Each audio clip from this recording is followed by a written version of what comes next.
Каждые 2 года WorldSkills проводит чемпионат мира по мастерству, который привлекает более 1500 участников из 60 стран. Молодые люди со всех уголков земного шара собираются вместе, чтобы выиграть престижную медаль в избранном навыке. Это опыт и обмен информацией в области промышленного и профессионального образования. 3 соревновательных дня позади, результаты объявят чуть позже, а пока напомним, как это было. Слово Тамаре Хашагульговой. Чемпионат рабочих профессий собрал в этом году порядка 200 участников. Будущие монтеры, портнихи, сварщики со всей республики соревновались за звание самого лучшего в своем деле. Блеснуть наработанными навыками ребята смогли на 15 площадках, которые были оборудованы в 6 СУЗах. WorldSkills стартовал в топливно-энергетическом колледже. На этой площадке, к примеру, студенты соревновались в специальностях сварочные работы, облицовка плиткой, автомеханика. Здесь нержавейка, алюминий и черный металл. Нам надо собрать 4 конструкции. Из черного металла 2 конструкции и по одной конструкции из алюминия и нержавейки. А какие точно, я пока не знаю.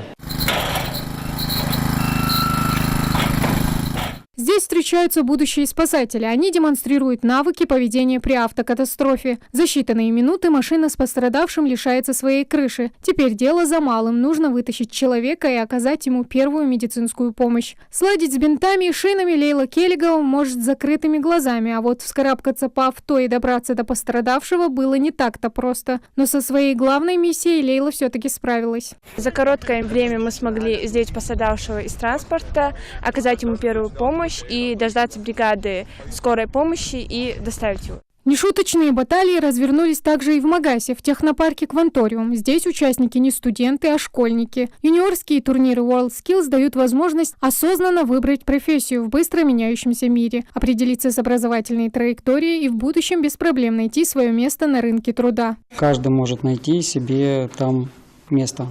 Особенно то, что касается юниоров, самым важным является то, что они могут попробовать себя в одной компетенции. Если их не устраивает, будучи в юниорском возрасте, они могут попробовать себя в другой компетенции. Международное движение WorldSkills зародилось еще в 50-х годах прошлого века, но популярность приобрело только в наше время. Америка, Европа, Азия – на всех этих континентах в разных странах молодые профессионалы соревнуются между собой под эгидой WorldSkills. Россия присоединилась к чемпионату в 2012 году, и именно Ингушетия стала первым регионом страны, который подключился к международному движению. Эти региональные чемпионаты, они ежегодные. В следующем году мы планируем увеличить количество профессий. Если у нас получится, мы попробуем даже всероссийский этап провести.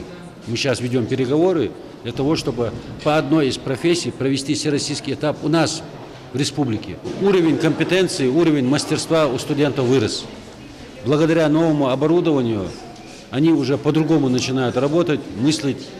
Хотелось бы сказать, что уже ученик, который участвует в этом движении, может работать в любом уголке земного шара, потому что это самое современное оборудование. 3 соревновательных дня позади. Сотни участников, которые на протяжении этого времени боролись за звание лучших профессионалов своего дела, снова встретились в топливно-энергетическом колледже. На сцене только умельцы, лучшие из лучших. Один из них – Асхаб Галаев. Студент 3-го курса пожарно-спасательного колледжа, он не первый раз участвует в такого рода соревнованиях. Я решил принять участие, потому что в будущем мне это пригодится.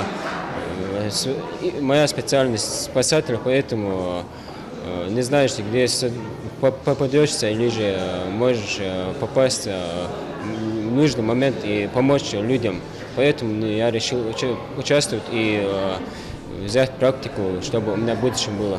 Теперь у ребят впереди всероссийский этап, а следующий – мировой, который, к слову, впервые пройдет в России. В конце августа Казань примет у себя молодых профессионалов из более 60 стран мира. Профессионалы будут соревноваться в 56 компетенциях. Тамара Хашагульгова, Амина Бокова, Зина Магушкова. Новости 24.